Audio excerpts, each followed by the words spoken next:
Warning: the views and opinions expressed in this podcast are based on psychic impressions and true life events that may be potentially frightening and or disturbing to some viewers. Any of the information that is shared in this production should not replace the advice of medical professionals and is intended for general purposes only. Viewer discretion is advised.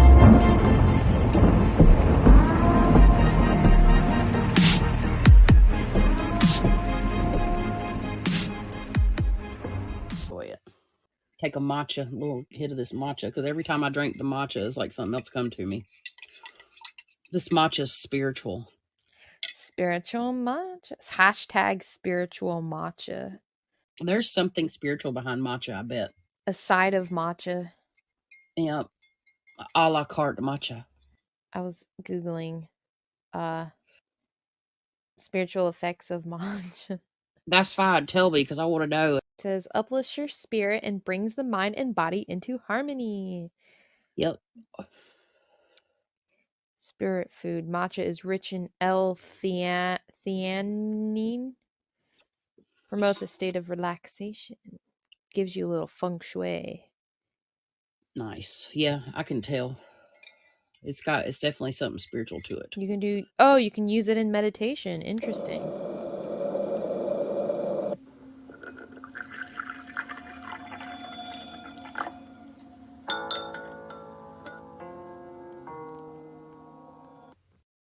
Hello, everyone. Welcome back to the podcast. And if you're new, welcome.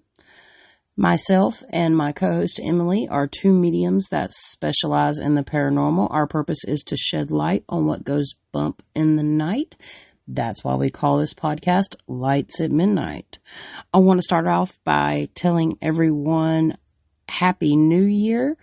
Yes, it was last year when we made our last podcast post when we discussed the Ghost of Christmas Past, where we talked about the Charlie Lawson family massacre and all the haunted activity that happens surrounding that area. If you guys have not checked out that episode, it is long, but it is definitely a good one. We had Brittany and Ethan come on and share many of their haunting experiences in that area. It was definitely one of my favorites that we've done so far. But today we are going to do something kind of like an informative story time. So Emily and I go through different things that happen in the home related to our five senses and how we experience them and how they could be related to even you experiencing these things through your own psychic abilities.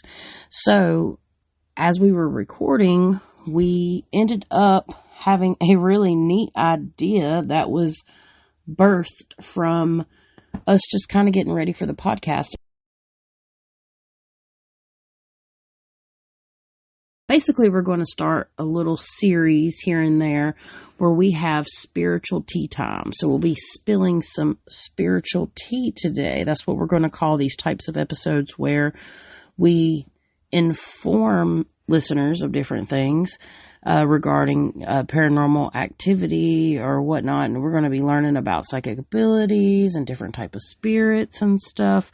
And then kind of tell some of our experiences that happened to us along the way. So we are calling this spiritual tea time. Chastity.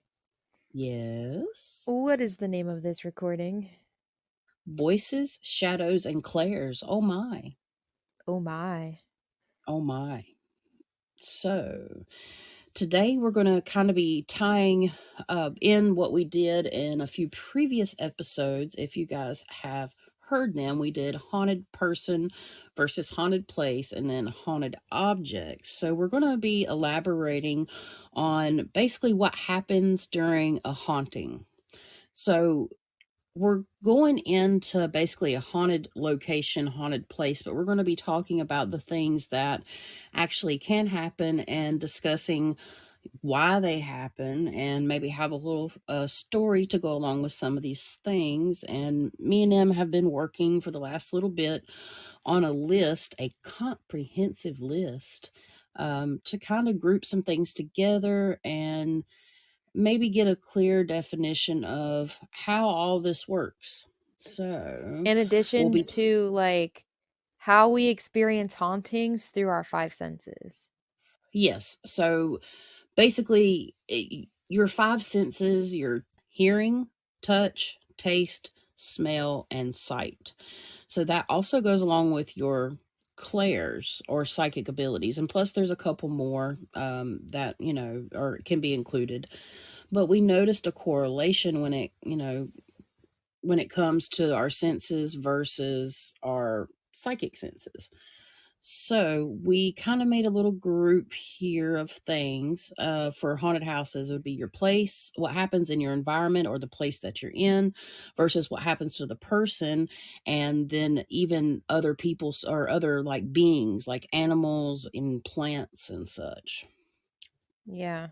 So a haunting is very much dependent on whether a person is haunted. We talked about this, which is something poltergeist could be involved as well. And then, or is it a place haunted? And that could be on through several different things like traumatic events that cause residual energy, or even environmental factors like ley lines, and then objects, bringing an object into a place, which can cause a haunting. Yeah. So for how land, that would include previous events that could lead or leave residual energies. So that could include wars or rituals done by people. And also for lands, again, ley lines or just earth energetic lines, that there's all different types of things, and the way that the earth moves and the different types of elements that are in the ground there can actually affect it. Because in our last episode, we actually discussed a lot about how the land may be picking up and like holding on to residual energy as well. And I want to kind of include portals too, because you can have Yep. natural occurring portals from like ley lines and earth energies, and or portals that are created like new. So Yep. ones that are created by people from rituals or anything else that goes along those lines. Yeah. And traumatic events, even. Yeah. For objects, that could just include entities being attached to them or being cursed. That's usually objects that are already haunted or with issues. And then for person, that includes unknown abilities, traumatic events, and or mental illness situations. So, So there's is a lot to it, and that's kind of why we wanted to make a comprehensive list to talk about it, because everybody, me and him were discussing, everybody's seen a scary movie. We know that shit moves. We know that things that happen, people see shadows and you hear knocks and bangs. But we kind of wanted to go in depth a little bit and share some of our stories to, make it a little interesting and kind of discuss. And even at the end of this, we kind of want to go over things that you can do to help with things like this, or steps that you can take to kind of cleanse your area, cleanse your space, yourself, and, overall just how to help with dealing with being a haunted person, living in a haunted place, or having a haunted object. So this is more or less an overview with a little more in-depth mhm. information. Yeah. So, the first one, the thing that everybody like knows, like Chastity said about like like not haunted movies, but horror movies and stuff like that. They always throw in the unexplained noises. So, voices or that creepy like copycat of loved ones. So, an example would be like you hear your mom calling you, but it's not your mom. Or like knocks, bangs, creaking, scratches on the wall, footsteps, cries, whispers, things like that. Yeah, and a lot of times, you'll second guess yourself, or you'll doubt that these things are happening for a long time, which can kind of make you, think like, am I going crazy? But a lot of times, things can be explained, things can be debunked. But at a certain point, you just know when it's not you anymore. And I think it's also important to say too, when we go through this list, Like, yeah, sure, it could be one of these things and boom, you have a haunting, but generally it's a multitude of these things. It's usually not just one. There's like a bunch of shit going on at one time, if that makes sense. So it's like you're not going to just have unexplained noises. You're going to have some other things on this list as well. Absolutely. It's like when I visited Madison Dry Goods store a couple weeks ago. I was upstairs and I believe I called a knock, but somebody on TikTok said, well, the wood in the floor is old, so even if you're standing still, it can still like creak together and stuff like that. But with the other evidence that I caught, and I was there, and it's a different feeling. So even though you might be in an old house with wooden floors and you're walking across it and the other side of the room creaks, yes, it could be the floor.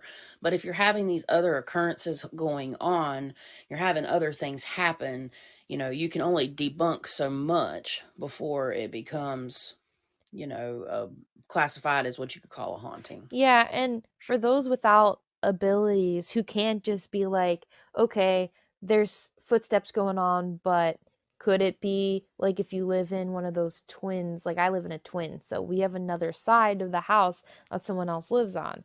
But like for example, like it's good to debunk. I always say always debunk the stuff first. But for those who are not psychic and can't see the entities that go along with it, that's why I always say like make sure and like even make lists and go through and see what other things are going on, because maybe it is something so simple as, another person actually doing it. But like I said before, if when you have psychic abilities, so for example, with Chas in the Madison dry goods store, like you could see the other stuff that's there, but someone watching a TikTok video, yeah, it's easy for them to be like, oh, it's because it's an old building. But like if you can see the entity that goes along with the noise being made, it's easier for us to be like, oh, it's this. Does that make sense? Right. And also too, you may have everybody has abilities to a degree. Some people are just more aware and, more attentive to what their psychic abilities are. So this really does go hand in hand. You could have psychic abilities and not even know it, and that's the reason you're experiencing these things. Yeah. So it's a big part of it Yeah, too. because going through this list when we were talking about it earlier, I when I was having my haunting stuff, I didn't realize at the time that I had abilities, and that's why I was one of the only people experiencing some of these things. Right. And so your family didn't hear the noises. Mhm. They didn't see, certain apparitions or whatnot. But when a door opens on its own, or you shut the door and you shut it and it's open, it's really hard to deny. Like when things start moving, and even in a haunting, there's different things. Especially if you move into a home and things are quiet, there could be like the energy's laying low, Mhm. until a certain moment or a point in time where it starts to kind of show itself, where it gets more comfortable with you. And it even attaches itself to certain people based on their energy, because everything that we do here in the physical is represented in the spiritual energetically. So I say they, but the entity or the energy or the, earthbound spirit can actually target certain people in the household as well. Yep. So, and they'll do that because depending on the intent of the entity, and I'm going to use the word entity for the multitude of things that it could be, depending on the intent, it could try to single you out to then in turn get what it wants, whether that's feeding food because it uses people as food, Mhm. or whatnot. So it just all really depends. I mean, there's so many different ways that a place or a person can experience a haunting. I think it's just good to kind of go over all of this and kind of, you know, basically, well, I wouldn't call it a field guide, but have like a kind of a guide to know that we're not fucking Yeah. crazy. But I also want to add too, like with what you said, depending on the malevolency of the entity, like sure, if it's like for food and whatnot, it could be waiting for a certain time to get the most reaction out of you. So it could just wait until things are like more calm, or it'll wait for your most vulnerable state, or if you Yep. have any mental illnesses or any mental breakdowns, it'll wait. If it's very malevolent, it'll definitely wait till you're at your lowest point. So when people argue like, "Hi, like why, like when I first moved in here, it was fine, but now all of a sudden shit's hitting the fan," and I hate when people use that as a way to be like, to try to prove you wrong. They'd be like, "Oh, well, if it was haunted, it would have started immediately." Not necessarily. Yeah, or it would be happening to me because you'd be talking about other family Yeah, members. Well, why is this not happening to me? That's like a classic scary I movie hate too. Well, that. that is a good, yeah, representation of actually what really happens. Some people are just in Mhm. denial, and we're not talking about everybody here.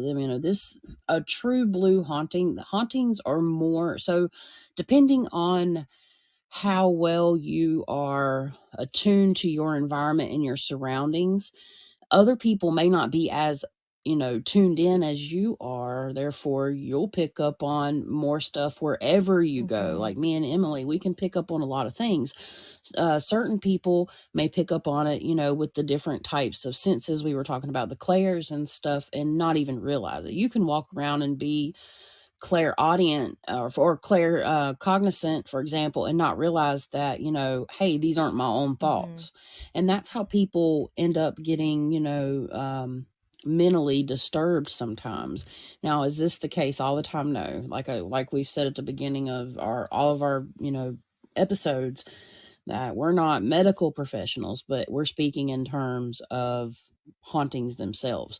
So moving back or going back to the whole mental things, like they can actually trigger what would mimic schizophrenia, for Or example. bipolar. I've actually, yep, bipolar. The energy can influence you in different ways. And yeah, it's a lot. It's a lot to it. It's multi layers, like an onion in a way. And I think with my background, knowing a good chunk about mental disorders and the abnormal psych, it's easier for me to distinguish if someone's got a mental disorder versus some kind of nasty entity attachment. Right. And going into noises, if you're hearing noises and nobody else is hearing them, you very well could be clairaudient. That could be one of your abilities versus the whole family hearing, the three knocks, randomly at the door, but nobody's there. And Mhm. hey, if you ever hear knocking at your door, always look out your door, not just for your own like physical protection, but if you hear a knock at your door and nobody's out there, common sense says don't open the door, because we've actually made that mistake one time. Oh yeah. Yeah, don't look, like you can look out your door window, but don't open your door to look out. Like keep it closed. But like I don't know, some houses have those little windows next to your door, and you can just look out that door, or you have the window above your door, but don't open your door Yeah, to look. I've actually, well, I didn't make that mistake, but one time me and V, we were in the bedroom and we heard a knock, but it sounded like it come from a long distance. It almost was like an ethereal knock, and it was at the back door. Ooh. And I'm like, Don't open the door." Like, it just didn't sound right. It didn't sound like a normal knock. And then we heard it at the front door, and I'm like, "Please don't open the door." And this is before V kind of got more on board with kind of what was happening, because basically my 15-year haunting followed me in my other relationship, because I started having more to do and more involved in my ex-husband's life with my children, and we were trying to, like, make a amends and a peace and just be a part of each other's life, and I just got a little bit too intertwined. And I've spoke about this before, but yeah, anyways, V went and opened the door and we started having a bunch of crazy shit happen because we opened the door. So that goes along with noises, obviously. um Living in this house, when I first moved in, there was something already here.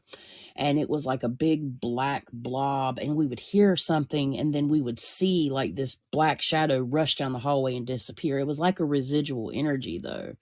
So even these can all intertwine together, but that's just an example of, Mhm. noises and things not to do when you hear a Also, knock. like, if you're astral projecting, you know you're astral projecting, or you're dreaming and you are aware and you can kind of manipulate your dreams. If you're in a situation on the astral realm, or some people call it dreaming, and you got knocking in there on a door, don't fucking open that either. Even if it's in a dream or on the astral realm, don't open the door. Spirit just told me that by doing that in the astral realm, you're actually creating a portal. Yeah. That's what I just heard, was that actually can create a Mhm. portal. And then copycats, like I'll say one day for noises, my fiance V ran to the store, and he got some snacks, and it was just me and my youngest daughter here. She was little. She was like 3 years old. Me and her heard a car come up the driveway. We heard the door open. And then granted, we were on the other side of the house, but we heard these things. And I said, "Oh, well, Daddy's home, you know."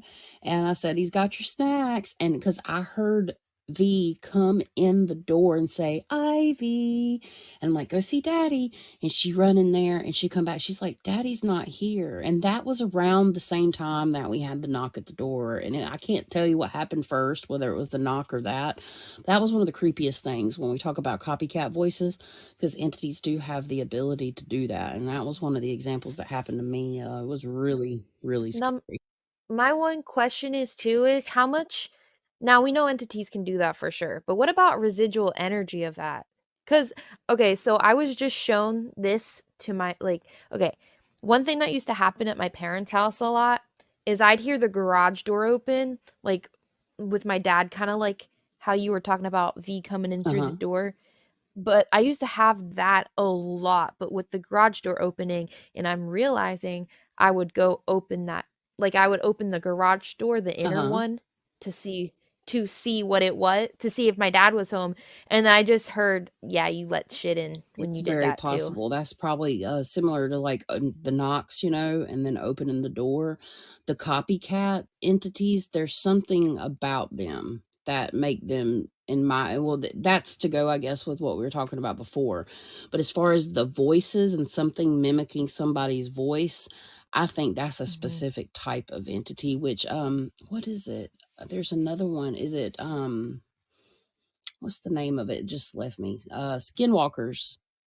Don't skinwalk do Mhm. they say skinwalkers do that type of stuff? Which I think this is Yeah. still different, because skinwalkers are something that's considered to be, like, physical to a degree, even though they're, spiritual is still physical though too, so there's just a lot of different things. It's both. Yeah. There's Yeah. just so many different things to cover, which we do plan on talking about entities very soon, probably our next episode. We're not gonna guarantee that, but more than likely.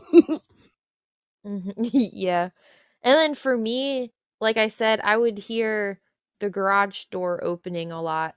I also used to hear, and this could be more of a clairaudient thing because I just realized it when you were talking about your cuckoo clock. I remember my cuckoo clock and it going off even though it wasn't going Yeah. off. Oh, yeah, before we started recording, Yeah. we were talking about poltergeist activity, and how somebody that creates the poltergeist activity can actually make electronics go off. And my great great grandmother's clock had not worked in many many years, and we heard it ding. And my mother had tendencies to have poltergeist activity happen around her, but I'm going to save that for a Yeah. little bit later because we're going to get into it. But anyways, with noises, yes, that is definitely a sign that your house is haunted. If you hear your floors creak randomly, that does not mean your house is haunted. But if you start having a multitude of things happen when it comes to noises, it might even be at the same time every Yeah. day, even though it's residual energy is still considered, in my opinion, part of a Mhm. haunting that actually can, for the most part, be taken care of if handled properly. Because residual energy, I'm personally feeling, can actually still affect the person and the environment, and having residual energy lingering around can affect people's moods as Yeah. well. So I think that's important to note. Mhm. So during my haunting, with the noises, I had a chameleon cage because I had a chameleon, and I would hear 3 taps on that glass. And this was after he died. So there was nothing in it alive. So I would hear tap tap tap. Like, and you could tell it was the glass cuz it's a specific ping sound. So I knew exactly where it came from, but then I would look, and Right. that was before I knew about my abilities and stuff. And I was going to say you were yeah, younger when this happened, right? Now, did you get really upset when this pet I died? was so upset.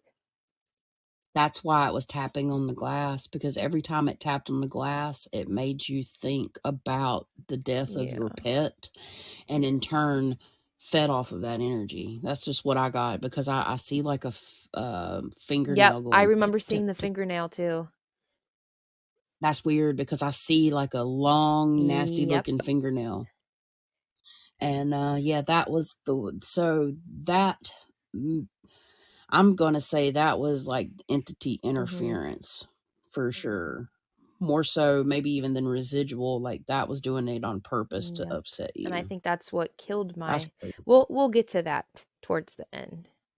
Yeah, I got if you want to, yeah, because we have pets Yeah. coming up too, and that reminded me of something else as well. So, moving on from noises, now we figured we'd go into movement because generally, a lot of times, I mean, it doesn't have to happen in any order, but a lot of times you'll start hearing noises first, then things you might start noticing movement or Mhm. odd movements of things in your house. So, Emily, would you like to let us know about movement? Absolutely. So, I have levitation, appearing and disappearing objects, doors opening and closing, and that also goes with like cabinets and drawers, and psychokinetic energy, like things that are being moved, and that has to also do with poltergeisty things. And just objects in general, just even, for example, I just cleansed my mother's home, and she told me about a week afterwards. She ended up having a traumatic event or some stresses in her life. A week after, she's really kind of worked on her spiritual and mental health and everything, but some stuff started happening, and her coffee cup moved 6 inches right in front of her face. This happened like 2 weeks ago.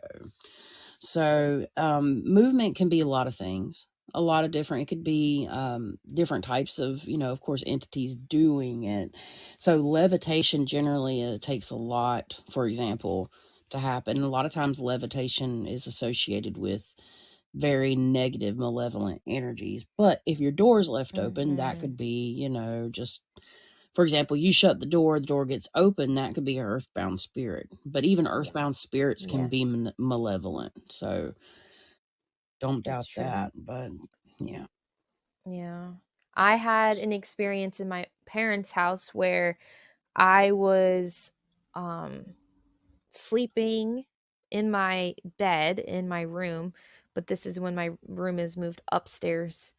But I was sleeping, and on the astral realm, I felt like I was being moved and levitating, and I woke up to my arm being raised above my body, and it scared the fucking shit out of me. Oh my God. That, yeah, I've had that happen in a different way. Not quite my arm, but being awake fully, not in an astral sense. I come Mhm. in my room, I was tired, I laid across my bed and my feet were hanging off, and I felt like both sides of the bed, because I was like at the very end of the bed laying diagonal, and I felt the bed get like pressed in, almost like V had come up to like lean over me to see if I was sleeping. But I realized like I didn't feel any cloth or anything. So I turned around with like the most like ready to war face fight, and there was nothing there. So they actually moved the Mhm. bed around me, but I wasn't moved in the sense, and that was me being completely awake. Now I have been moved, and in the astral sense, but I've never actually been moved like myself by anything, which also can go with Mm-hmm. physical stuff, but that's the only way I can Yeah. relate to that. Now, I've had a lot of movement of other items, but Oh my God, your closet though, with the shit falling. my daughter's closet, yeah. So I started reading a book about like demonic things, and when I started doing my research, and the closet was blocked because we were in the process of switching from a toddler bed to like a full size bed for one of my children, and we had the mattress up against the closet door at that time. And yeah, stuff was just, and we've never had mice in this house or anything. And yeah, this closet, matter of fact, this closet has some dolls in it. I forgot about Ooh. that. Yeah, it's got some dolls from my ex-husband's grandmother that she gave them to my oldest daughter.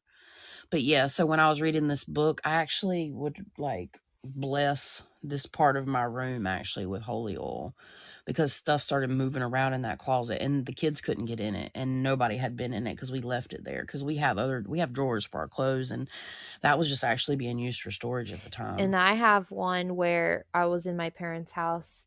I was actually with Hades, and we were watching something on Netflix or something, because we were about to go to bed, and I had closed my eyes for a brief moment just to do a little quick meditation and whatnot, and trying to have a conversation with Shiva. And I am not kidding you, my belt was sitting on the hook of my door. It lifted up off the hook and fell on the floor, and it scared the bejesus out of us. Was that near the spot that I picked up on having all the dark No, that was energy? on our door. That was the door to the hallway. Oh, okay, I got you. I Mhm. was just curious. Yeah. Oh, and then another example of like things moving. Well, this would be like disappearing and reappearing. Now, this was super fucking creepy. Guys, y'all should just think of this as we go through these things, we've got a lot of different things that's happened to us. So this is going to be like 2 sentence scary stories, like on Netflix in a way. Hopefully, I don't get sued for saying that. But anyways, um, we had an object sitting on our bed. We literally brought it in. It was like a little silicone case, and we sat it down on the bed. And me and V turned around and looked, and it wasn't there. We're like, well, where did this go? We couldn't find it. We searched for it. It was very strange, and it was just me and V in the house. And I'd say 3, 4 months later, he had got a respirator for, I think he got it for like carving or something, where he's carving wood. And he decided to decorate it because he's an artist. So anything he gets his hands on, he manipulates in some artistic way. Well, he was outside and he was in the basement, and matter of fact, underneath our bedrooms, almost directly from where this thing disappeared. I mean, within feet, if you were just to like drop down a floor. He lost the straps he left sitting there, because he took the straps off of the respirator so they wouldn't get paint on them, because I think he just like spray painted it. He did like a where you like cut out an image. I think he did flames on it or something with green spray paint. And he was outside and turned around, and it was gone. And at this point, we knew we had some stuff going on, and he went in the basement and he was like, "Give me back my shit." And all of a sudden, he heard a thud in the bucket, and he went and looked in the bucket, and that strap and that silicone case was the strap was wrapped around the silicone case, and it literally just reappeared back in the bucket, but his after he demanded for it to be gave back to him. That was one of the craziest things about disappearing, reappearing that I've been here for. Now, V actually experienced something with my best friend. They had stuff like fly off the mantle before while she was here. Now, I've never had, well, every once in a while, actually, he actually has that happen more than I do, of stuff just being like for example, just something smacked the wall, and this was in the last few months. During some kind of rough periods for him, and it like knocked everything off the wall. But I've had so much shit fly around and move during times of my life. But luckily, guys, you can kind of stop this. Like, you can kind of make changes for, in your life, your, mental and physical health and just your environmental health, to make this kind of shit stop. Because even though it sounds scary and it sounds kind of cool to experience, you don't want this Nope. kind of energy in Nope. your Nope. house. Nope. Yeah. So that's kind of the whole purpose of this. So Yeah. yeah, movement to doors and everything, like even the drawers. I've never really like walked into the kitchen and had all my cabinets open up or anything crazy like that, things like you Yeah. see in the movies, but I have had objects and stuff. And then poltergeist activity. So, poltergeist activity is generally created by somebody with like PK abilities, and it can be caused during times of like when, especially when you're younger, around the age of puberty, which we spoke about before, which I find ironic.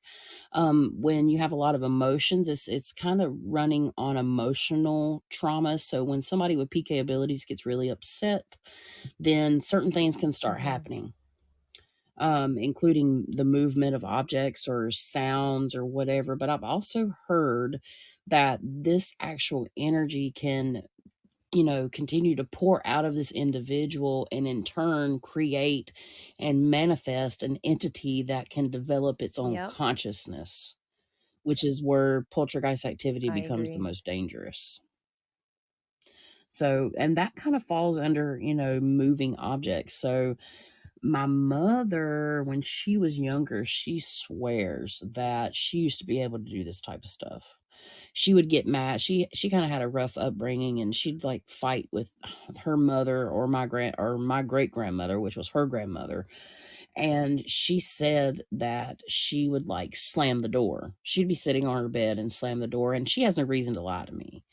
So she definitely said she had PK abilities, and she never really told me about it until probably about a year ago, which I found fascinating. Sometimes people, though, a lot of times really they're not even aware of it, but somebody that has PK abilities can actually be the cause of moving objects. So, you have your environmental or your place that could be haunted, but also that goes into haunted person as well. Yeah. And I think the thing, okay, so when I was telling you about my taser and how it went off the table by itself, I feel like that was PK. I feel like that was PK. Yeah. Very well could have been.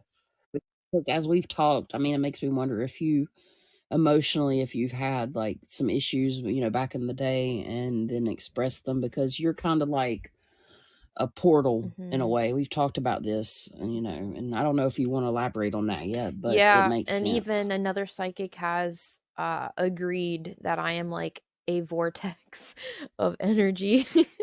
Yeah. Look, do you want to drop some Do clout, we? because it wasn't just any Let's do psychic. it. It's not clout. It's not clout though. It's Go for just it. like It's no, it's cool yeah, actually. I think it's so I cool. had a reading done for myself because it's always good to get readings from other people to see other points of views because I'm always doing it for other people, Yeah. but it's harder for me to look inwards on myself. So I had scheduled a session with Liv from Metapsychics. So she confirmed that I am a vortex of energy.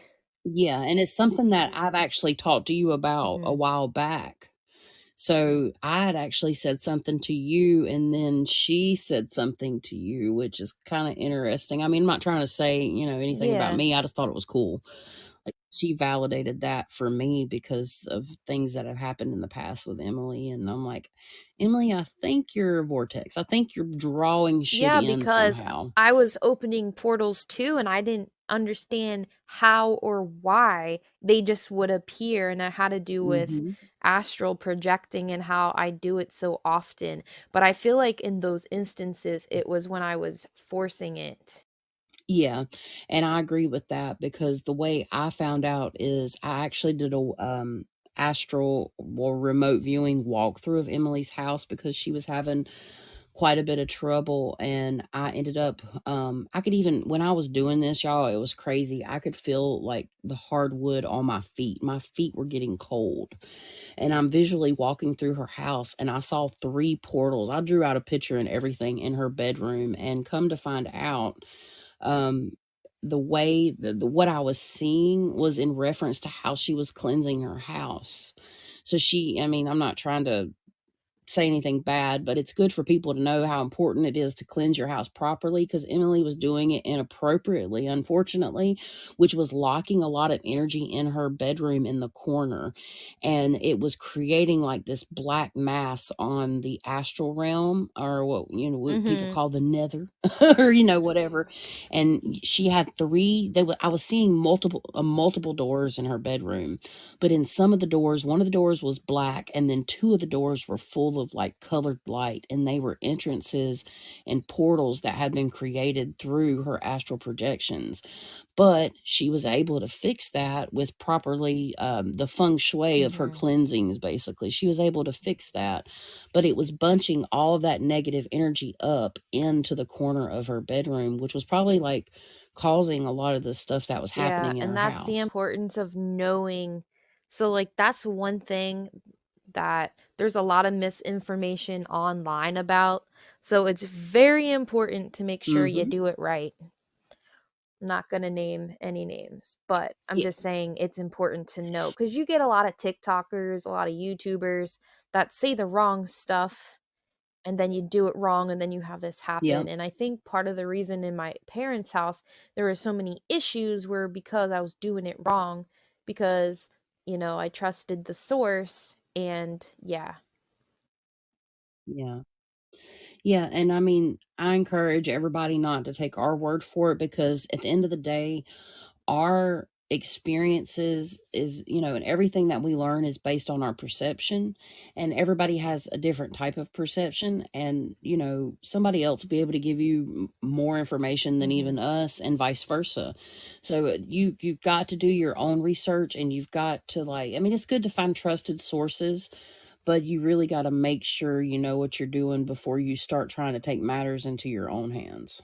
And it's also too when it comes to cleansing your space, it also depends on your environment and your house and Uh-huh. wherever you're living because while the source I got it from, it works for that person, well their house isn't the same as mine, so it makes sense as to why it didn't work the way it worked for them.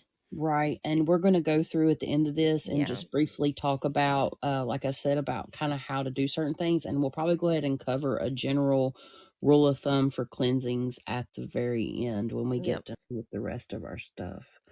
So I guess we could go ahead and move on to electronics, because this is all a part of like our environment and things that you'll notice in the environment. Definitely electronical disturbances. So, Emily, Mhm. would you like to go over electronical disturbances? Sure. So I have flickering lights because that's like the most common thing. Faulty electronics, dead batteries, things turning off and on, things like that. So, for my experience when I was having my haunting in my parents' house, one thing that would happen at 3 o'clock in the morning, no matter what, in the basement when my room was down there, all the freaking electronics would start dinging and going off at the same time. So my printer Ooh, would go off at the same time as like alarms, and the computer would turn on by itself and shit like that. I'd, that's yeah. I've never. Okay, so I've had shit like turn on like the TV or the radio occasionally, but as far as electronics and stuff, lights and stuff like that, I've never really had too many experiences with electronics, unless it's something like EMF readings and stuff like that. So I had a little experience with that, but never anything like that. Oh yeah, my ghost box. Is it a ghost box? That thing.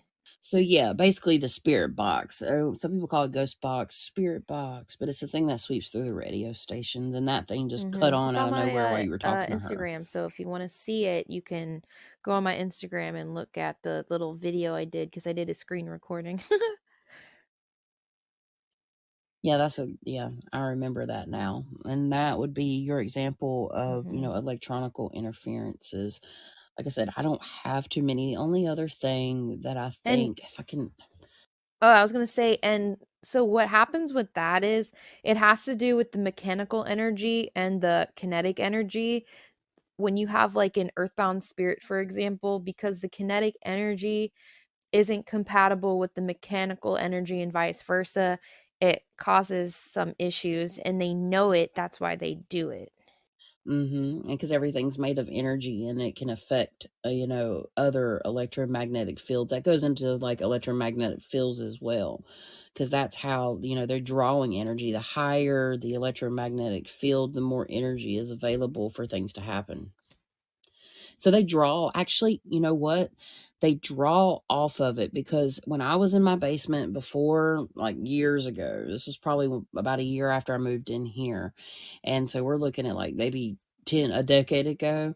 I was on my weight bench and I was doing my little workouts and everything. And all of a sudden I see a black figure over at my electrical box that runs my whole house. Yeah, that's freaking weird. Yeah, so they definitely can interfere with it and they communicate with it. That's how a lot of these ghost equipment things work. Eventually, I would like to have some ghost equipment myself. It's kind of like on Stranger Things when you have Winona Ryder, I forget what her character's name is, and she's trying to communicate with her son through the Christmas lights. Yeah, exactly. I wanted to do that so bad for Halloween this year. I wanted to like set up my 10 by 12s and or my 10 by 20 and my 10 by 10 tent like I did last not this past year but the year before, and do a things themed party for the kids, and I really Mhm. wanted to do that so bad. It'd have Yeah. been so cool. That's my list from for electrical issues cuz I didn't have that many experiences with it. Is Right, but it is a big part of hauntings and stuff as well. Unfortunately, we just don't have as many good stories for that one, personally, myself either. So, these are the kind of environmental things that can happen when you are experiencing a haunting in the location that you live or work or Mhm. whatnot. It doesn't just have to be your home. So, and then you move into what we classified as physical or mental things that can happen. So this would happen to the individual or the Yeah. people in your home. So that would be kind of the next classification. And it can be different things. A lot of times you'll have things happen even mentally before they'll happen physically. I've noticed. Now, is Mm-mm. that going to be the same for every case? No, but, that's just for me personally, that's how it's Yeah, happened to for me me.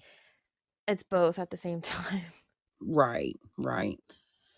Well, do you wanna start with which one do you wanna start with, physical or mental? Let's do physical cuz I feel like electrical is also kind of physical. Okay.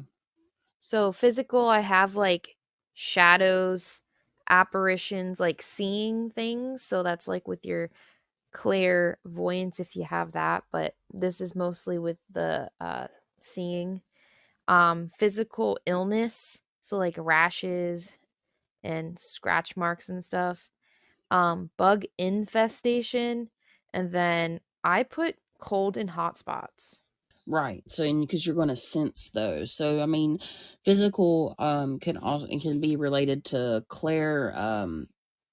clairvoyance Mhm. and also clairsentient as well, because you're feeling these different things. So if you have abilities, then it might be associated with those two things. Like if you're the only person that's having this happen to, and you're in a room full of people and you're the only person that hears something, and it's obviously not a legit mental Mhm. illness, it could be that.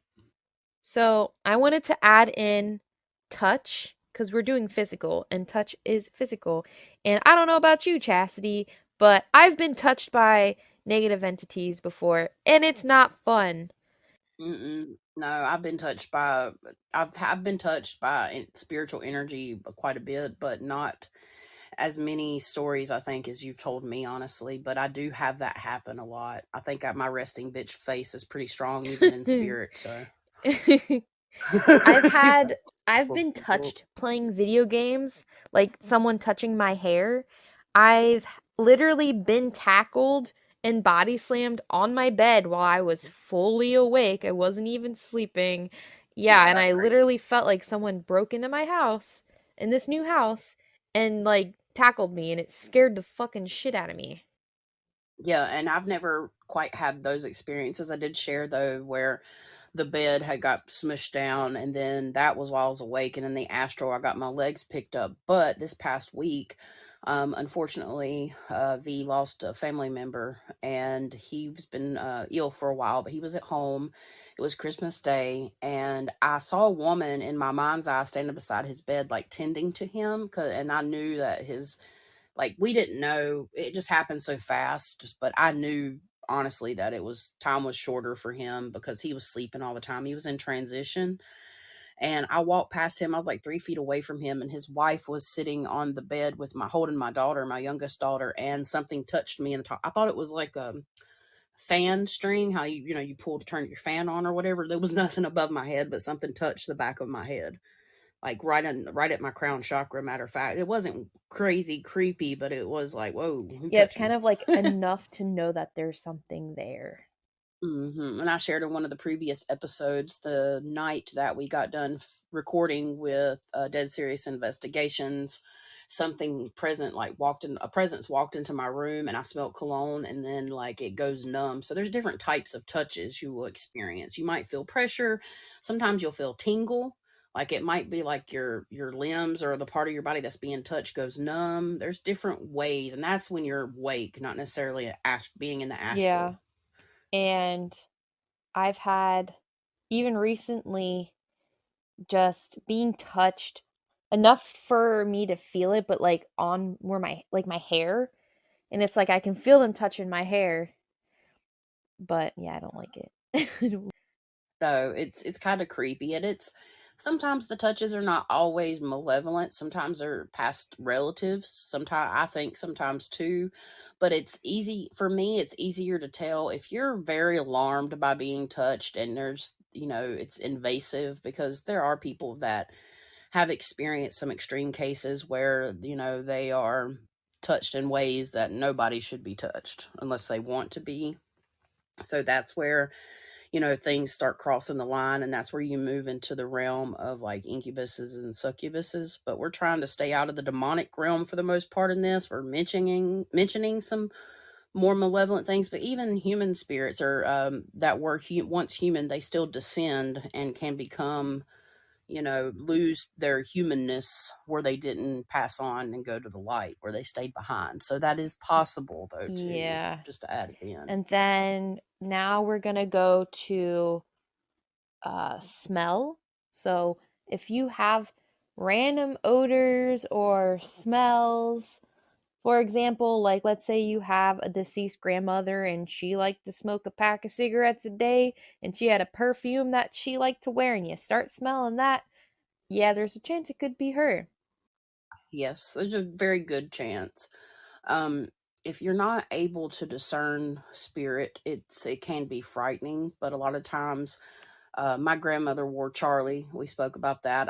We would randomly smell that. But one thing my mother used to experience, and she learned this from a woman that practices hoodoo, basically, or not hoodoo, but Appalachian folk magic.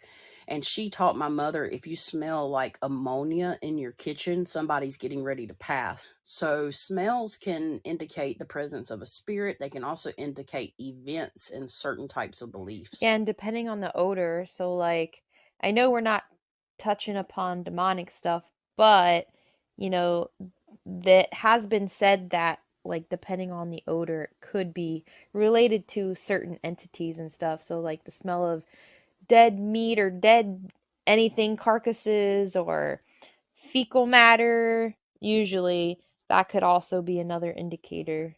Urine, sulfury smells is common, amongst that. Now, I've never really smelt sulfur, but I have smelt like death. And I'm not talking about like somebody that's passed in a room. I'm talking about like rotting flesh. I have smelt nasty, vulgar smells, and then had experiences that were quite terrifying Yeah. after that. Yeah, I've had I don't stuff like know that if I happen as have or well. not. If I do or did have that happen, I don't remember. Yeah. Right. It was just like walking into the house, and there'd be a awful odor that wasn't there previously, or just in a space.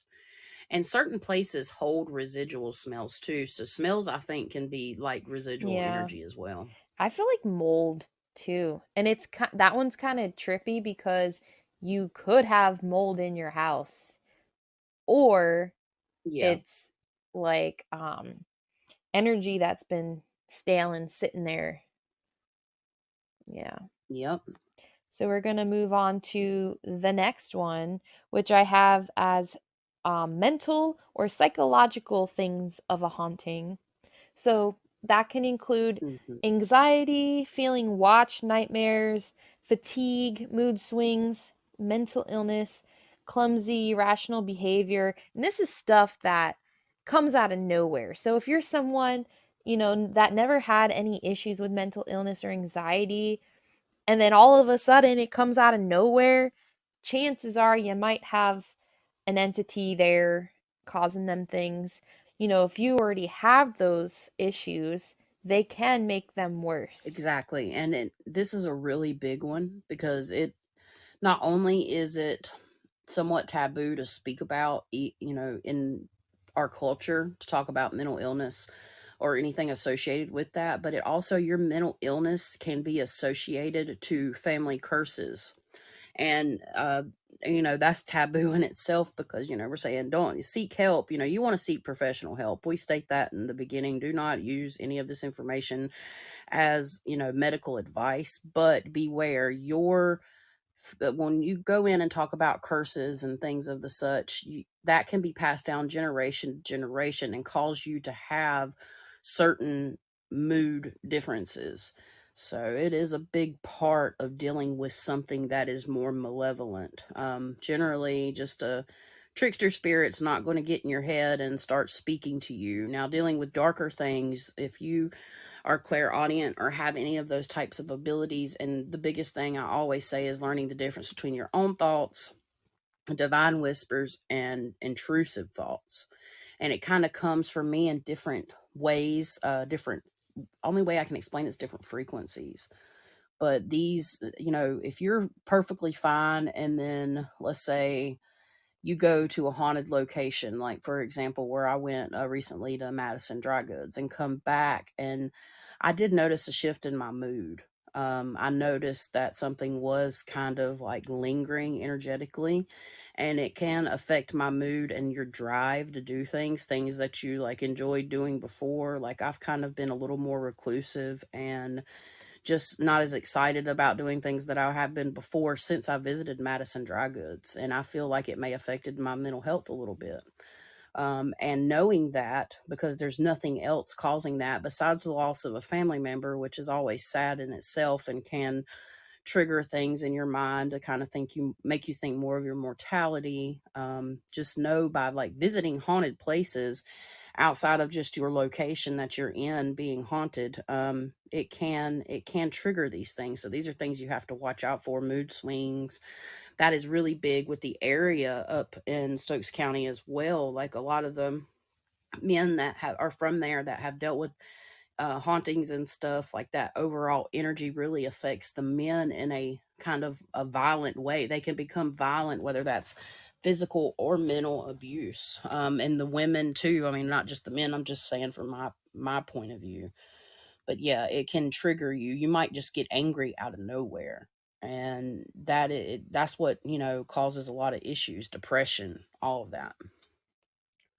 Yeah, and then from my perspective, I've had evil entities try to get me to do heinous things and try to insert thoughts into my head using my own like thinking voice. And me right off the bat, I know immediately how I think, and I'm like, nah, that ain't me. Bye. Like, it's very trippy and freaky, and that's one thing that I probably would hate the most. Like, I can deal with astral realm attacks, no problem. Like psychic attacks, no problem. But when they start getting into your thoughts and into your head, that's the scary part. Yeah, And that's how people, end up killing their entire family because, you know, these negative entities can do it to certain people, especially if they're mentally vulnerable enough. absolutely. And moving and understand this too, for me, once I realized how negative energies in my life were influencing me. And once I started to put a stop to it, for me, the last place they attack is your mental. Even though they might attack you first, when you block them out physically, and I guess you could say just in general, like physical surroundings and stuff, they start coming through your mind. So, for example, I was riding down the road, I felt an energy in my back seat. So, I don't know how to describe this, but basically I'm able to split my consciousness and awareness from being presently here, and then like how I do astral walks through people's houses, I'm still consciously awake, so it's not quite like a trance. So I can be like in pilot mode here in the present, but then put myself on the astral. Well, I did that while I was driving down the road, which sounds dangerous, but it's not, because I'm still operating fully in the present and what we call the natural world. And then supernaturally kick that shit out of my car, right? And you think about these things like, oh, they're in my head. Well, that night while I was laying in bed, something tapped me on top of my head and said, "Don't you ever fucking do that to me again." Like randomly out of nowhere. That's Yeah. fucked. So, I mean, they get in your head, and after, dealing with stuff like that, that's kind of like their last ditch effort. So, if you're going through a spiritual awakening, spiritual transformation, or you're getting away from what we would consider a haunting, bear that in mind. Like the last part they try to cling on to is mentally. And that is from what has happened to me. Yeah, and I think that has to do too with like trying to wear you down through the other types of like their haunting methods. It's like they wear you down first doing those things. So, like the unexplained noises, the moving objects, and the physical touching and all that shit. They will go to your mental last, like Chas said, because at this point, they either have worn you down enough and now they know they have control, or the other shit didn't work on you and now this is a last ditch effort. Exactly. And that is how it was for me. I'm coming out. You go through this period of dealing with a haunting, and you go through so much transformation, and when you start to understand that there's more than just the natural life, and you start realizing that there is so much more spiritually, and it's a ride. Like it's never completely up. It's just like life, it's a rolling hill.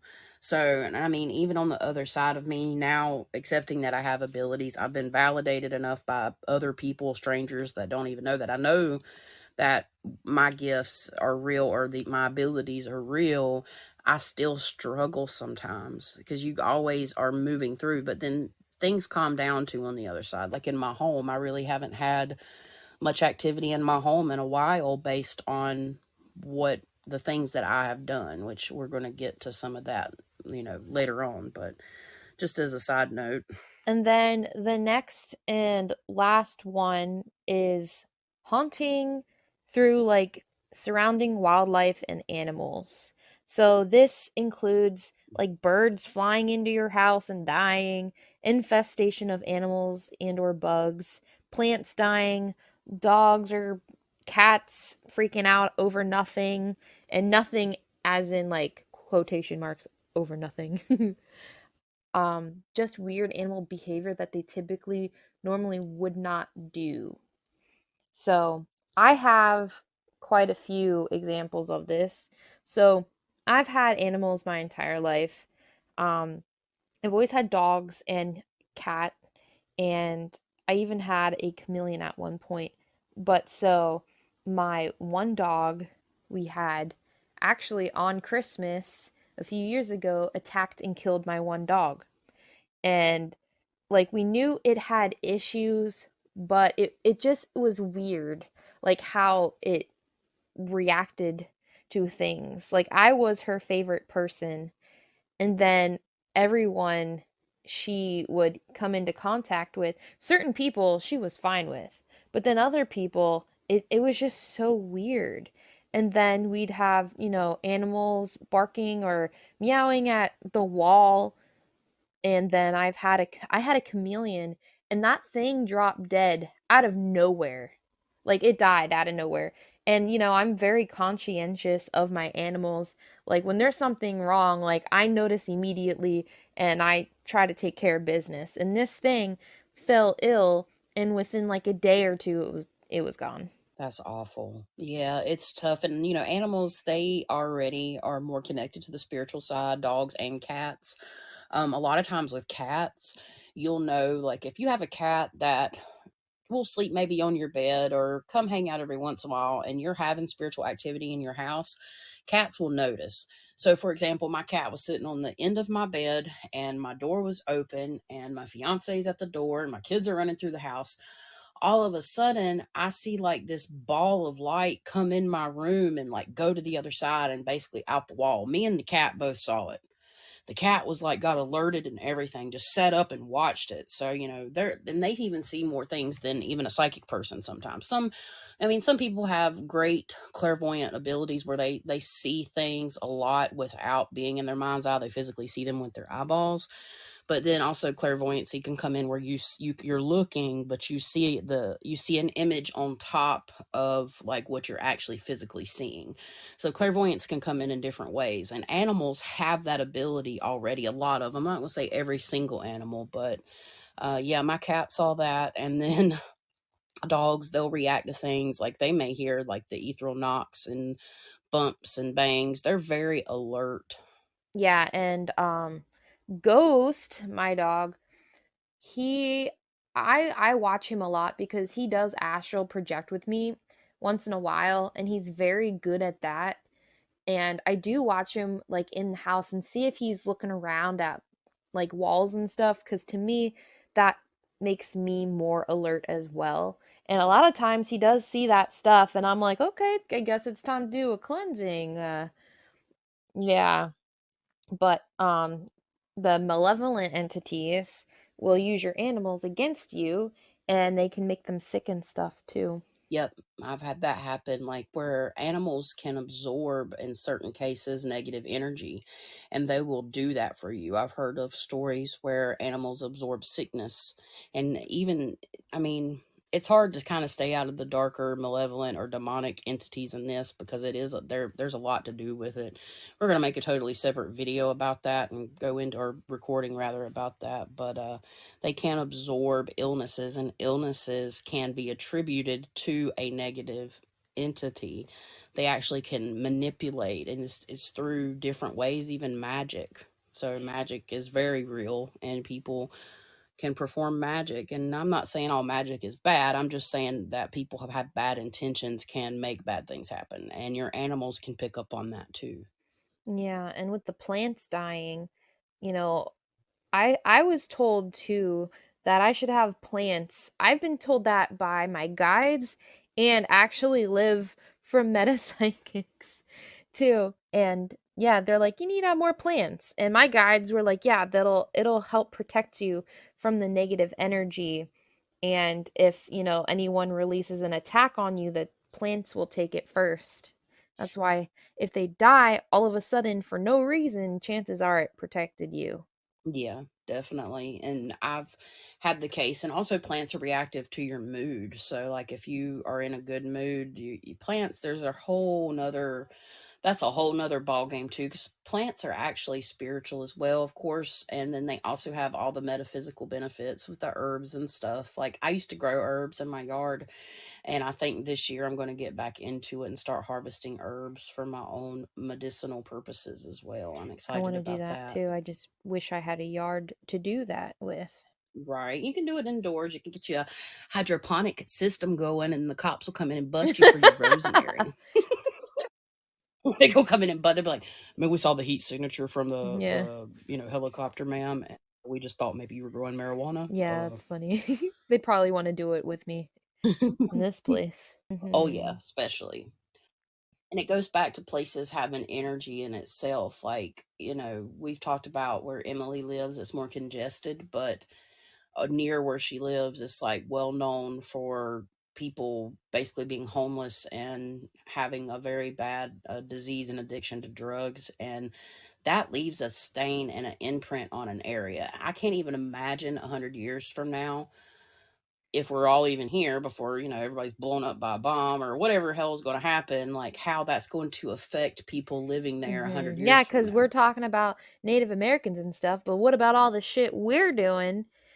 And, people living now versus what it'll be like in 400 years. Who knows? Yep. And the whole like spiritual, we're going through a whole new spiritual revolution because astrologically we have, made our way back to the spiritual awakening part. And now people are doing a lot more things involving witchcraft and stuff that they may have started researching 6 months ago that wasn't passed down through generations, or even opening portals and all that stuff, which is thinning the veil. So on the next revolution, which is like 150-ish, give or take years, like how is that spiritual revolution going to look? It's going to propel us into higher, because it's not all negative. Not everything's negative. Look, our podcast, we talk about the darker side of things because the positive things and the toxic positivity that is currently in society right now when it comes to spirituality, it's not necessarily a bad thing, but it's also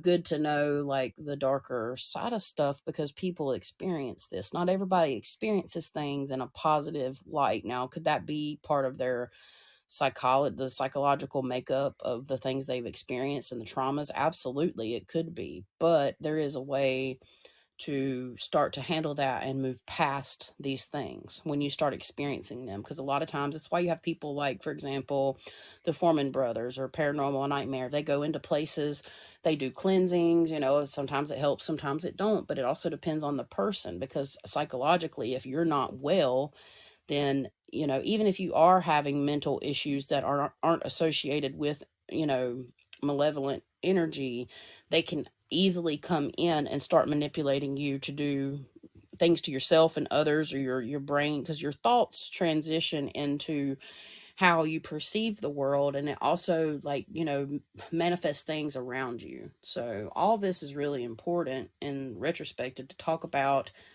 the darker things. Even though it's not the way we live, we've experienced them. And that's why we want to tell you guys this, because we know there's other people out there that need more than just the positive side of things, because they need answers. And this is just our way of showing how we relate to every single one of you, because listen, my first spiritual experience was not positive, and I feel like a lot of people's weren't positive. So I think this is a good episode for those people with the issues. Yeah. Yes, yes. And people that are just kind of getting on board with accepting the fact that there is something more than just our waking life. Like, this is probably the episode that, have you questioning things or relating to things that happen. And we want to hear your stories. If anybody has anything they want to share, please email us, because we would love to hear your perspective and point of view, because that's the whole point of Origins. We have some things in mind and things lined up for people to come on. We're going to reach out to certain individuals that we really would like to hear from and see if they want to come on the show as well. We're super excited about that. Yay! So now that we've gone through the signs of a haunting, we want to switch gears a little bit and just give our quick protection tips. So I have a list of 13 for right now, but it might, be more as we go through if like I remember any more. Right. And yeah, Chas, feel free to add in some things that I missed. Sure.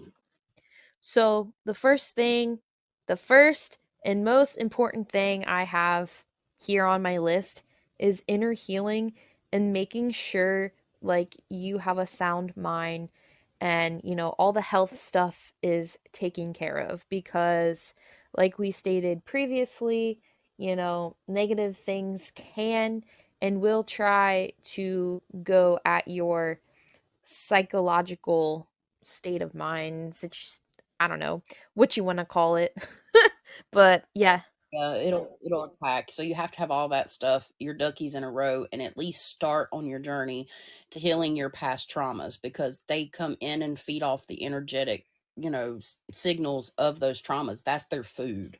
So it's extremely important to start trying to let go, and basically what we would refer to as surrender to the divine. We try to you can create your own life, but there's things that sometimes that are out of your control that you just have to, that's happened, that you just have to try to make peace with and let go. And that's one of the first steps of trying to rid yourself of a haunting, quote unquote. Mm-hmm. And then the second thing I have is cleansing your space with sage and Palo Santo like simultaneously. And yeah, so it's important in which how you do it and the order of like rooms and stuff. Pretty much, you want to, let's say you're a single story, no basement. You want to start in the back of your home. It's best to crack windows. It doesn't have to be every room, it can just be one or two rooms. If you want to crack every window, that's cool, but you want to work your way from the most back part of your house. And you want to basically draw out your walls. Imagine you, when you're using sage or Palo Santo, you want to draw the outline of your walls, doors, and windows. You also want to have some type of protective saying or prayer that you've developed or whatever you feel comfortable doing. And you basically go from the furthest most point out the door.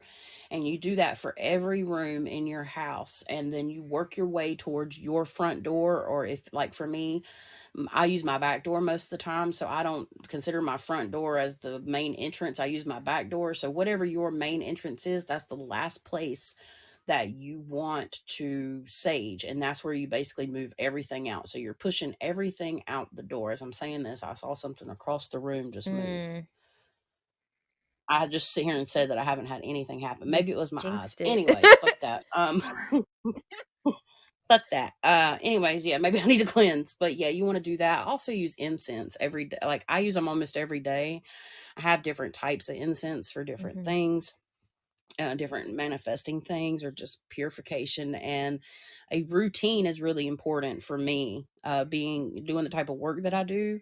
I like to, light different color candles. I generally you can use a white candle for everything, but it just makes me spiritually feel better as well. So you can do just a room with incense Mhm. as Yeah. well.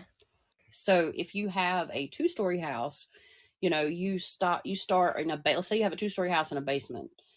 I personally recommend doing the same thing I just said and doing it upstairs, and then you can either skip and go straight to the basement and go downstairs and come back up and then go out the main door. That's how I personally would do it. The same routine. You just start in the back most of your house and you push everything out, because if you make the mistake by not doing this right, you are sealing this energy into concentrating it into a certain part of your house, which can manifest and do different things and make shit worse. So that it's really Yes, important. guys, I am that person who oopsed when I was learning. So don't be me. Yeah, and it caused her a lot of problems, and she couldn't figure out what was going wrong. Like, why wasn't it working for her? It's because she was doing it improperly. If you do not feel comfortable doing this yourself, you can find somebody that will. You can also have your house blessed by a preacher or a priest if you can find somebody that's willing to do that, that's in that type of work. That's always helpful.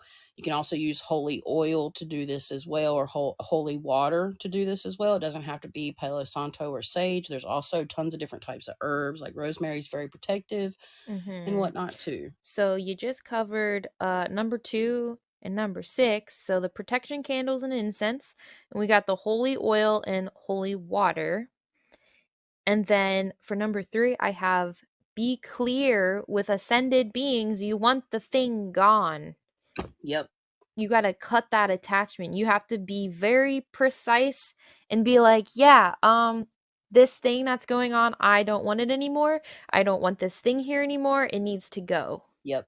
They will help you, whoever you choose to pray to, or whoever you work with. You can ask them for guidance, because they are, unless it's like an emergency situation, we have free will and they're not allowed to mess with that. So until you actually state that you no longer want this in your life, it'll stay. And I mean, just because you state you don't want it in your life doesn't mean it will leave. There's still other things you may have to do, but if you're lucky enough, it may just kind of resolve on its own. But you still have to state that. You have to make that statement. Yeah.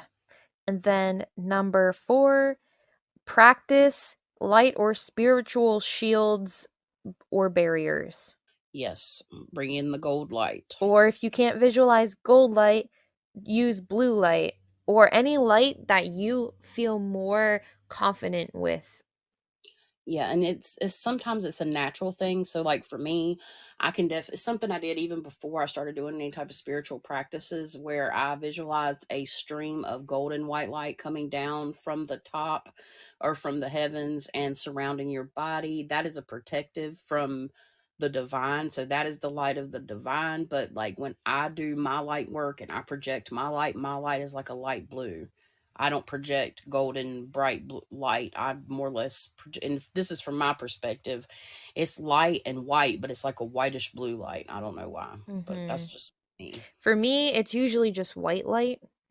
And I started using blue light because blue light is also really easy to use. I Hmm. also just like it because it's blue. Yeah. Go figure. But Hmm. yeah, different colors have different meanings, and that is one of the first things Spirit told me when I started in on my journey, that colors mean things here and in the spirit. Hmm. And then the next one I have bath rituals. And for me, I use that stuff to cleanse out any negative residual energy that may have attached to me throughout the day because I am empathic and clairsentient. So I feel things more, I don't know, more than most people. And I try to, if I'm in a heavy area, bath ritual, I'll throw in some herbs, some salts, some different kinds of like flower petals because flowers, some of them have special herbal properties and things. Yeah, the metaphysical properties of each thing and the way you use it, the metaphysical properties of these herbs and spices and flowers, they all interact on a spiritual level. They're not necessarily, they also have a scent. Some of them have scents which trigger our mind and everything to feel a certain way. It's just how we see colors, like with our eyeballs, they trigger certain emotions. Well, metaphysically, they affect the spiritual realm. And just in general, showering, whether you want to add all this stuff to your bath or not, the actual, of putting yourself in water is a cleansing thing. It's like why people go to the river and go swimming. There's a lot of stuff about that, out on the daddy Google. Yeah, and if you don't have crystals, because crystals is another one that you can use to help get rid of things or shield you from them. So like your black tourmaline, your onyx, what's the other black one? Obsidian. Obsidian. And jet, you have jet as well.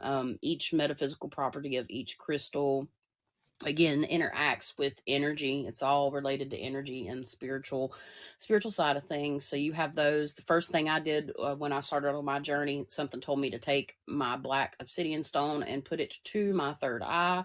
If you have never done this and you have black obsidian or black tourmaline or any of that, if you put it to your third eye, it might be painful because it's literally sucking out like energetic blocks, in my opinion. And everybody I've had do it says the same exact thing, like in their presence or even like over the phone or over the internet. Like it I really like does how it work. feels. Yeah. And it might hurt at first, but then after you do it for a while, it won't necessarily hurt anymore. Like, and it's good. It's something I don't do every single day. I'm not working with crystals every single day of my life. There's things that, I still live a very normal life, I guess you would say, but I do incorporate these things, not necessarily occasionally, but every few days or when I need it as on a as Mhm. needed basis. I mean, personally, I use my rose quartz every time my stomach hurts, which is a lot. And it's almost like every morning. So, or every night, I'll go to sleep with it on my stomach and it makes me feel better. And then I can go to sleep or wake up or go to work or what have you. Yeah, everybody's different. We've said this multiple times. So you just kind of, have to find what's good for you. And there's a lot of information out there that, is not so bad about crystals, at least for the metaphysical stuff, and just kind of listen to your inner thoughts and your inner voice about how to use these, when to use these, you will intuitively know when it's time. And even, let spirit guide you. If you're drawn to a crystal to use or pick up, or if you're in the store and you have the money to buy a specific crystal you see you're drawn to, there's a reason for that. I've been drawn to moss agate like crazy, so I bought a massive tower of it. Yeah, I actually just started. It's interesting because right before the new year, I pulled out 3 green stones to help with like my heart chakra and everything. And I used aventurine, green fluorite, and moss Mm-hmm. agate. And those were the ones I was just Yeah. drawn to. I was drawn to the aventurine one too, and that helps with if you have high cholesterol, I believe, too. Yep, yep. There's not, yeah. So it actually, there is body, benefits, like actual physical benefits to the stones as Mm-hmm. well for help. And then the next one I have, oh, also I want to throw this in, like if you're in a pinch, like I was in a hotel and you don't have crystals, but you have ice, you can use that. Yeah, that actually worked, and it's water, so Mm-hmm. water's purifying. Like you can use it ritualistically by your own blessings. I know that sounds Mm-hmm. crazy, but it is true. It's kind of like you can make your own holy water too. Yeah, it has to be, it's something that you want to focus on. It's not something like, bam, Yeah. this is holy water. It's like, Yeah. praise Jesus, bam. Okay, no, it don't work like that. But it's a ritual. I mean, we go through rituals every single day of our life, so it's nothing more or Mm-hmm. less And than then that. you did say house blessings, but I'm gonna add in like a house exorcism too. Yeah. Yep. So you have someone, and I wouldn't recommend doing this if you're not comfortable doing it, because this can be a scary thing, because they can make stuff Mm-hmm. pop off. You can just have a lot of bad things happen depending on the severity of the condition of the house energetically, or what is there. I would not recommend doing it by yourself, but it said it's best to do it during the daylight, not necessarily at night. That's what I've heard, but I've done a lot of my stuff at night. I've cleansed people's homes, and they've turned out just fine. But if you have something very serious, I would recommend seeking out help. Somebody that, really does this type of stuff for a living, or somebody that's comfortable doing it. I would not take that on yourself. Also, if you're in a bad mental state, or just physical mental state, you do not want to be exercising or really cleansing your home at all. You need to seek out help, because if you're not spiritually strong enough to do it, it can actually backfire. And if you don't do it correctly, it can Mm-hmm. also And then I was backfire. gonna add in exorcism or deliverance of a person too. So that kind of.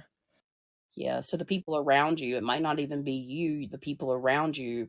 We've talked about this before as well. Their mental state, and you get yourself cleansed, you get your space cleansed, but this person is still not on board or cleansed or in a good mental way, then they can actually be the portal to bring things back in. And then they lash out at you, making you again sad, depressed, angry, or do things you shouldn't do, which is the cycle. That's the cycle. And that's what negative energies they bank on happening, is working through other Mm-hmm. people. And I feel like that's what happens a lot of times, and why a lot of times it takes more than one time or one try. Yeah, you have domain over yourself and your own thoughts, but even if you're in a relationship, you can't control what that other person does, even if you're the closest Yeah. to them. So that's the tough part. And sometimes you have to make sacrifices. And I'm not saying break up with your old man or old lady or anything. I'm just saying, sometimes people have had to make sacrifices where they have to remove themselves from the toxic individual that does not want to hear it, because they could be influenced in a multitude of ways. Yep, and I've had people come to me and be like, "Oh, I think this person has an attachment, but no matter what I do, nothing works." It's like, well, you can do whatever you want, but at the end of the day, that person A has to want it, B has to ask for it to go, and so on. So, like, if it's not the specific person asking for that help or trying to, follow through the instructions or guidance to get that help, then they're not going to get help. Right. So it's a lot. Like I said, it's like an onion. It's like layers, and it's stuff you just have to work through. Yeah. So the next one I have, and this one I was taught by from a friend, you can use salt with ash and mix it with lemon juice and put it on like windows, your entrances, and mirrors if you have a haunted mirror, and so on. And if you don't want to use the lemon juice, you could just do the salt and ash and just line your windows and entrances and stuff. Yeah, so it makes black salt, and you have to have quite a bit of ash to do this. But if you like, for example, I used Palo Santo ash, or like how it was like a wood stick. So I set my Palo Santo on fire, let it burn, and then I took a razor blade and just scraped off the ash from it and made black salt. Black salt and the color black, when used for certain purposes, can be very protective, unless you're using it for the opposite purposes, which can mean death. So you're talking about two different type of spiritual practices. We are talking about the more protective, benevolent spiritual practices, which black for us is an banishment and whatnot. So it's good for that. So black salt, black candles, anything like that can be used that way. For sure. Salt, I forgot about this. Salt, salt is just like your cleansing of your house with sage, for example. You can, if you make a salt circle, you can or around your house, for example, if you don't have everything cleansed out of your house, you can actually lock it in. So salt, you have to, I mean, just putting it at your windows is one thing, but if you're starting to try to do like salt circles around your house, you have to make sure everything's out. If not, you're locking it in, because salt, as people have seen on movies and stuff, it keeps stuff out or it can lock stuff in. So it depends on what you're doing. So you have to be very careful with that. Putting black salt in your windows isn't going to be locking stuff completely in, for example, but doing circles is totally different. So sorry, I wanted to Yeah, state that's that fine. before Yeah, we you don't moved want to on. piss off the entity. Yeah, and lock it in your house, and then you're stuck until you go out there and break it, basically. But there's all kinds of different stuff with that too. And then the next one I have, especially for someone who's empathic or clairsentience, I have hibernation or hermit mode, so giving yourself space from other people. Yeah, isolation is not necessarily a bad thing when you are overly sensitized to emotions and feelings and you need to have your space where you can go and you can do your own meditation, spiritual practices, and where you feel comfortable and Yep. you feel safe, and you need And time you to can throw yourself. in meditation with that too, because I feel like meditation can also be used for so many things, but you can use it for protective measures. Yeah, and meditation is something that is really important when you're developing your own spiritual, path. You want to try to meditate as much as possible because it balances your mind, body, and spirit. It brings it all together.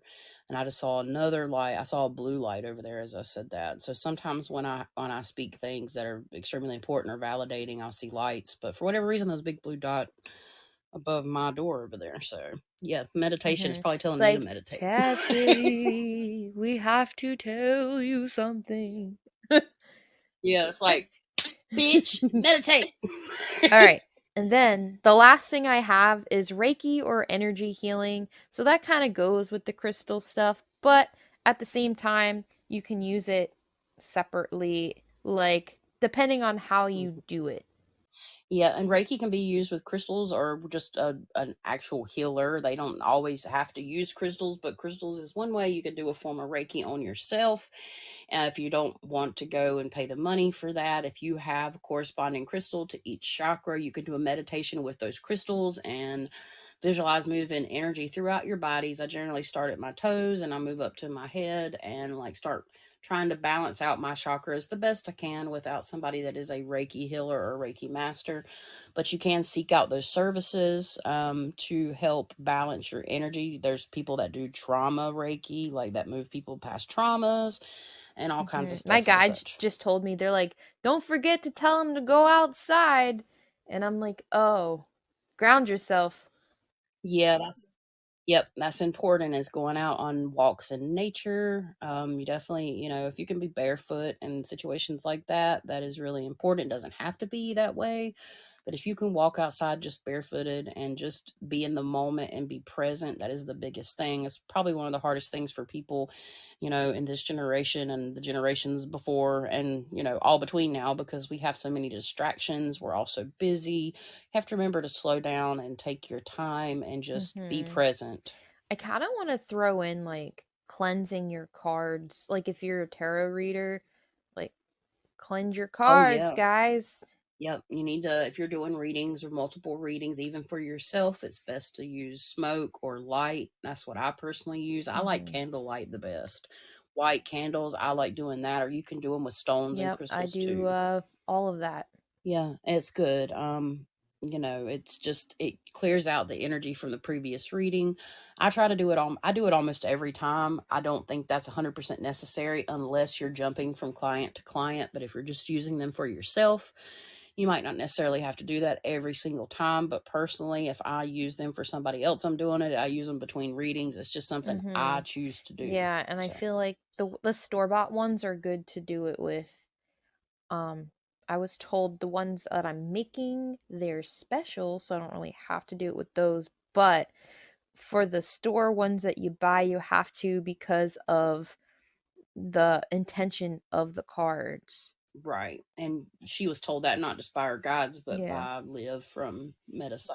She said there was something really cool surrounding that, but that's not my story It's to a tell. surprise. Yeah, so Hmm. it's pretty cool. And I don't know, did I miss anything? Because I'm through my list here. Oh, wait, I did forget one. I forgot one. Okay. So this is more of a personal one for me that anyone could apply, but I said learning to fight back on astral realm and or asking your guides to teach you how to protect yourself on the astral plane. That's more I mean, I do the astral I think stuff. I was going to say I I do. think if you're somebody who's trying to get into this stuff, it's a good skill to have. Yeah, and for certain people like me, like I have astral experiences, but I feel like they're different than Emily's in a way, but they're still somewhat similar. And a lot of times my astral stuff happens before I go to bed. So if I lay here and close my eyes long enough, I'll start seeing things, and then I might start seeing certain scenarios and just different things. And then sometimes it happens when I'm asleep too, but it's everybody's different and will experience it based on their own perceptions in different I ways. just threw that in there because I don't know, for me, I like to fight on the astral realm. It's fun. Yeah. And see, I don't ever really have that issue a whole lot. Like I never have to fight anything. The only time that I can recall recently that I did was when I had that dream about the doll and then it turning into like this monstrous thing and I had to cut its head off. Besides that though, even in like dream realm or being having dreams, like most of the time nothing ever really, even if I'm in a bad place, they for whatever reason, they don't mess with me. So I don't have to worry about none of that. But I have had to fight things off in a spiritual sense in the waking world, like anxiety attacks. Like when you start to have a spiritual anxiety attack, you have to kind of like you have different ways you can fight that off. And I usually use crystals and then just energetic, you know, frequencies and stuff like that. And it's something that people that do this type of work probably would understand more. It's very hard for me to explain, and I'm gonna try to find a better way to Hmm. explain all that in the I future. want to also throw in as a bonus pets as protection because even though Oh Ghost yeah. is a little cray cray, he does help me with some things. So, like, I had an astral attack probably a few days ago. It was actually on the weekend, I think. And it was just attack after attack after attack. And sometimes you just get in these cycles where you don't snap into like consciousness to being able to fight back. But he did get me out of it and he was able to wake me up out of it. And it was actually, I was so happy. I was like, thank God, Ghost. Thank you. Yeah, and that's like the difference in my astral experiences and yours is you actually interact with people and things, and the astral me is people Hmm. I don't know most of the time.